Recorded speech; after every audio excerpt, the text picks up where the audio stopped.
In the tumultuous landscape of U.S. politics where partisan divides continue to widen, one Democrat is stepping forward to take a prominent stance against the Trump administration. Senator Chris Murphy of Connecticut is positioning himself as a leading voice in the resistance to President Donald Trump, a pivot that marks a significant turn in his political strategy. Once known primarily as a bipartisan dealmaker, Murphy has embraced a more vocal and confrontational approach, dedicating substantial resources to bolster his message and rally support within the Democratic Party. In an exclusive interview, Murphy articulated his motivations for this shift. He believes that the current political climate presents a unique threat to democracy, necessitating an urgent response from leaders like him. When somebody is trying to grab power, when somebody is trying to destroy democracy, they benefit from people who are static, who refuse to be nimble. He stated. This perspective has driven him to invest more in advertising than he has in the past 5 years, combined leveraging platforms like Medica to reach potential supporters and donors. Murphy's commitment underscores a broader realization within the Democratic Party that traditional strategies may no longer suffice in the face of what he describes as an unprecedented threat. This urgency is echoed in Murphy's understanding of the party's messaging. He cautioned against defining the Democratic narrative solely through the lens of opposing Trump, arguing that such a strategy could alienate voters who feel disconnected from the political establishment. Instead, he advocates for a message centered on economic justice and inclusivity, reminiscent of the themes championed by Senator Bernie Sanders. That economic message, the message that speaks to a lot of things that Bernie Sanders talks about, is a unifying message in this country. Murphy explained. As Democrats grapple with their identity and strategy in the continuing Trump era, Murphy's evolution from a low-profile legislator to a key figure in the resistance highlights the shifting dynamics within the party. His remarks come at a time when many within the Democratic ranks are also searching for new leadership and direction. At 51, Murphy has distanced himself from presidential ambitions, stating that thoughts of running for the White House are not on his mind, emphasizing instead a focus on the immediate political challenges at hand. Adding to the complexities of the political landscape, Democrats are also reflecting on recent electoral trends both domestically and internationally. Observations from recent elections across the Atlantic, particularly in Germany, reveal a worrying trend of young voters gravitating toward far-left and far-right parties, raising alarms about the U.S. party's potential loss of support among younger demographics. Polling director John Della Volpe noted that the issues affecting young voters, such as economic instability, the lingering effects of the COVID-19 pandemic, and rising living costs, are universal challenges that resonate beyond national borders. Furthermore, the fallout from a recent Oval Office confrontation between Trump and Ukrainian President Volodymyr Zelensky continues to reverberate, raising questions about U.S. foreign policy and aid to Ukraine. Trump's public rebuke of Zelensky's remarks regarding the war with Russia has sparked debates among Republican leadership about the future of military assistance to Ukraine, with some suggesting that Zelensky should resign, a move criticized as potentially beneficial to Russian interests. As the Democratic Party navigates these multifaceted challenges, the coming months will be critical in determining its trajectory. With figures like Murphy emerging as vocal opponents to Trump's agenda, the party faces both the opportunity to unify under a clear opposition and the risk of further fragmentation. As the political landscape evolves, all eyes will be on how Democrats capitalize on this moment to redefine their identity and reclaim their narrative in a deeply divided nation. In a striking reflection of the shifting political landscape in Europe, recent parliamentary elections in Germany have revealed not only the rise of the far-right alternative for Germany AfD party, but also a significant setback for the Republican Party in the United States. The AfD has managed to double its vote share, reaching 20.8% from 10.42% in the 2021 elections. Despite this notable gain, it fell short of its polling averages from the previous year, suggesting the party's growth may not translate into the anticipated political influence it had hoped for. This outcome serves as a cautionary tale for U.S. Republicans, particularly as they continue to engage with ultra-right movements globally. At a press event following the elections, Friedrich Merz, leader of the center-right Christian Democratic Union CDU, which secured 28.5% of the vote, emphasized the importance of Germany's independence from U.S. influence.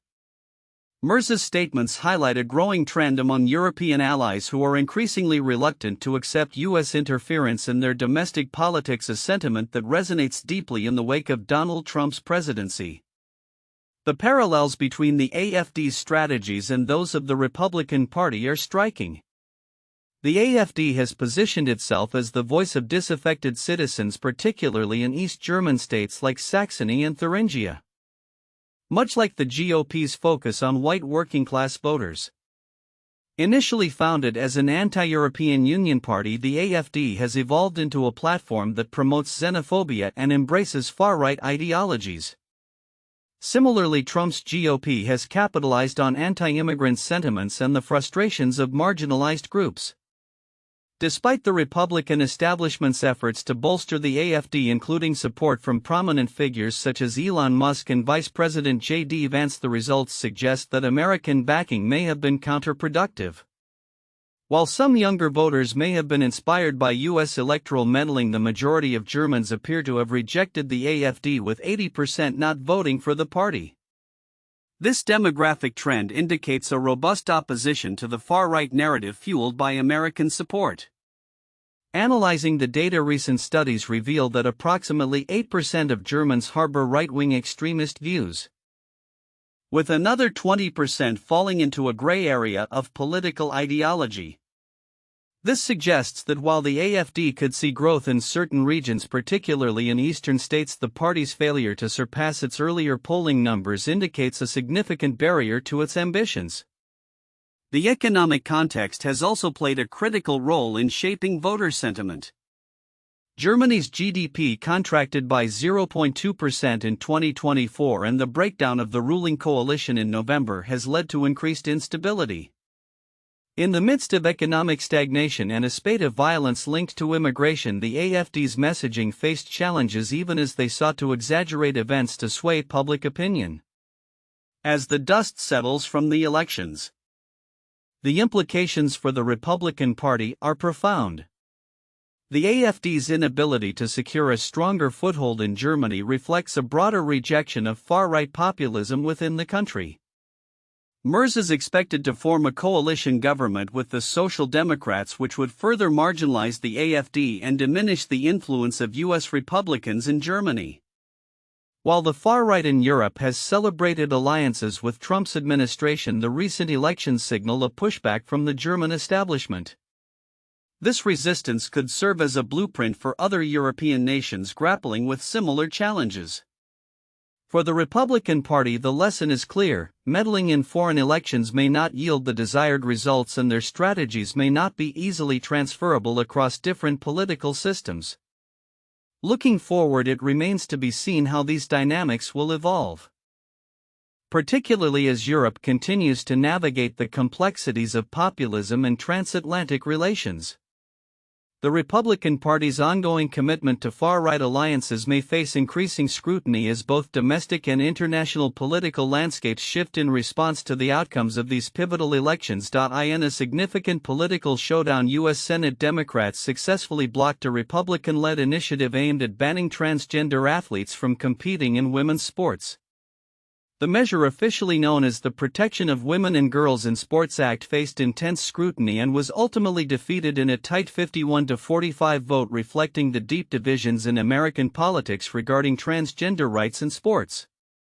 The bill, spearheaded by Alabama Senator Tommy Tuberville, had previously passed the House of Representatives in January, buoyed by a New York Times/Ipsos poll indicating that 79% of Americans opposed transgender women participating in female sports categories. However, Democrats, who rallied against the legislation, characterized it as a cynical political maneuver rather than a genuine concern for women's rights in athletics.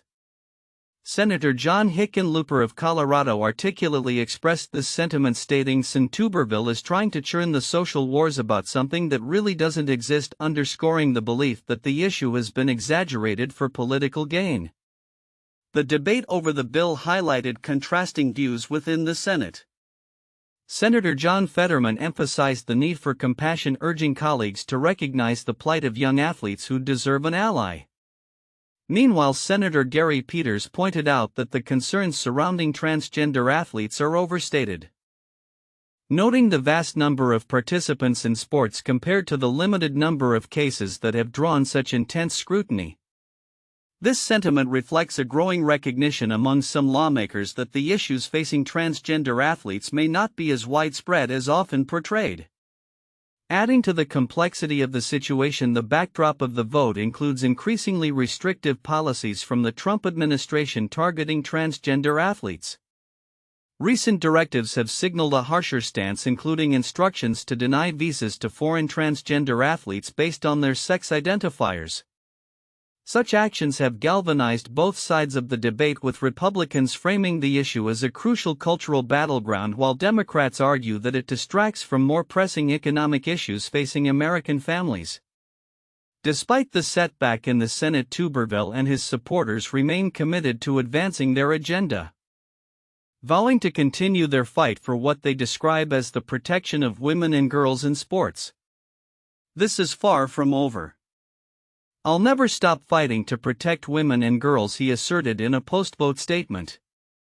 As the political landscape evolves, the future of this contentious debate appears uncertain. With the 2026 elections looming, Republicans are likely to use the topic as a rallying point, while Democrats may seek to refocus discussions on substantive issues that resonate more broadly with voters. The outcome of this legislative battle not only signals the current state of political discourse but also sets the stage for ongoing debates around gender identity, sports, and individual rights in America, as both parties prepare for upcoming elections. How they handle these sensitive issues will undoubtedly shape their fortunes in the years to come. As the U.S. House of Representatives gears up to implement significant cuts to federal spending, Wisconsin lawmakers find themselves at a crossroads, grappling with the potential impacts on the state's budget. The House's proposed budget framework, which aims to slash $2 trillion in federal assistance over the next decade, has ignited fierce debate within the state, particularly regarding the future of Medicaid funding, a program that millions of Wisconsinites rely on for their health care. The proposed cuts, which could amount to $880 billion in reductions from healthcare programs including Medicaid, have drawn sharp criticism from Democrats. U.S. Senator Tammy Baldwin expressed her alarm during a recent virtual town hall, stating so 72 million Americans rely on Medicaid for their health care, and that includes almost a third of all children. Baldwin's concerns reflect the fears shared by many that such cuts could jeopardize essential services for vulnerable populations, including low-income individuals and those with disabilities. Conversely, Republicans in the state have defended their stance against Medicaid expansion, arguing that previous decisions have shielded Wisconsin from potential federal upheavals. Senator Ron Johnson articulated this view during a town hall meeting, asserting that the Affordable Care Act has burdened Medicaid and that expanding the program could threaten its sustainability. "We're going to make single working-age childless adults dependent on government and put at risk people like your daughter," he said, emphasizing the need for reform. The financial stakes are high, with Wisconsin's current budget depending heavily on federal funding. Over $28 billion in federal aid is incorporated into the state's two-year, $98.7 billion budget. A significant portion of these funds, approximately 61%, is allocated to the Department of Health Services, underscoring the program's critical role in maintaining healthcare services across the state. Governor Tony Evers has proposed a budget that includes Medicaid expansion while also setting aside $500 million as a financial buffer against potential cuts from Washington. Evers remarked, "With irresponsible decisions in Washington every day hurting people in Wisconsin, we will need to have state resources readily available to respond to basic and emergency situations alike." His administration hopes to navigate the budget implications while ensuring that essential health services remain accessible to those in need. The divide between Democratic calls for expansion and Republican resistance is stark, with legislative leaders like Assembly Speaker Robin Vos asserting that Wisconsin's independent approach to healthcare management is a responsible path amidst federal uncertainty.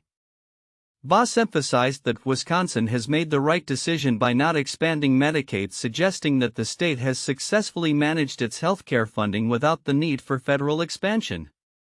As debates continue, the implications of the federal budget resolution loom large over Wisconsin's financial planning for the next 2 years. With U.S. House committees tasked with identifying savings by March 27, the outcome remains uncertain, leaving state lawmakers to consider how to best protect Wisconsin's interests in the face of sweeping federal cuts. The ongoing discussions highlight a critical juncture in healthcare policy with profound consequences not only for Wisconsin but for states across the nation. As federal lawmakers navigate the complexities of budget cuts, the resilience of state health programs and the welfare of millions hang in the balance, setting the stage for an intense political showdown in the months to come. Looking ahead, how both sides will reconcile their differences amid the evolving fiscal landscape remains to be seen, but the urgency for actionable solutions is palpable. The ongoing legal battle between Mexico and U.S. gun manufacturers has reached a critical juncture as the Supreme Court prepares to deliberate on a lawsuit that could have far-reaching implications for both nations.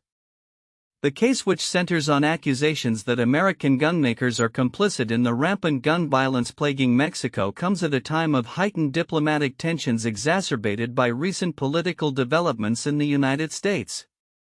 In 2021, the Mexican government took the unprecedented step of suing prominent gun manufacturers including Smith & Wesson and Colt, seeking $10 billion in damages. The lawsuit contends that these companies have played a direct role in facilitating the illegal trafficking of firearms across the U.S.-Mexico border, thus fueling violence attributed to drug cartels. Mexican authorities claim that between 70% and 90% of the firearms seized at crime scenes originate from the United States, with estimates suggesting that at least 200,000 guns are smuggled into Mexico each year.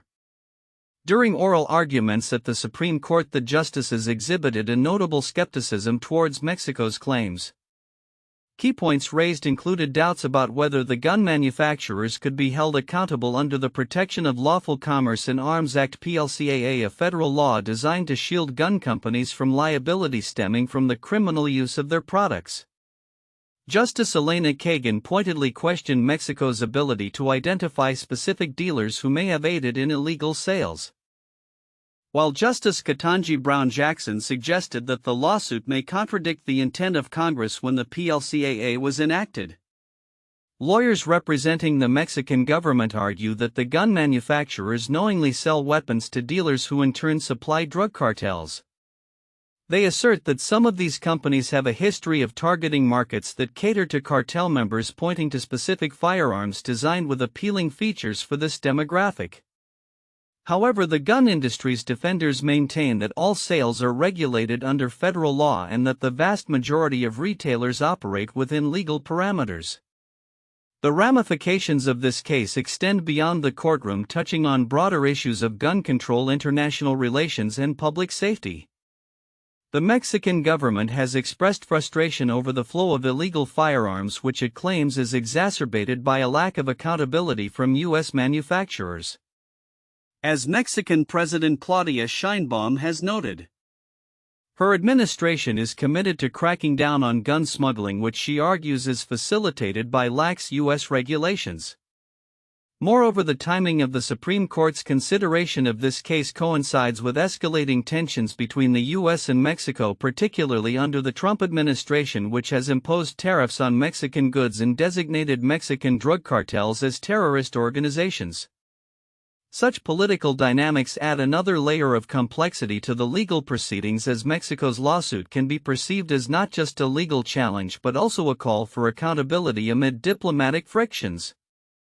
As the Supreme Court prepares to make its ruling, expected by summer, the implications of its decision could reshape the landscape of gun liability in America and influence future legislative efforts on both sides of the border.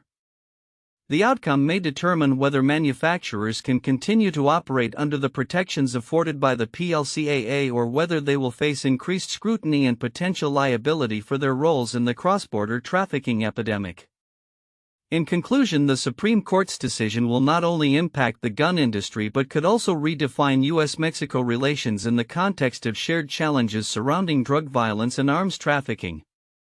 Stakeholders on both sides are poised to watch closely as the case unfolds, with the potential for significant legal and political consequences lingering in the balance.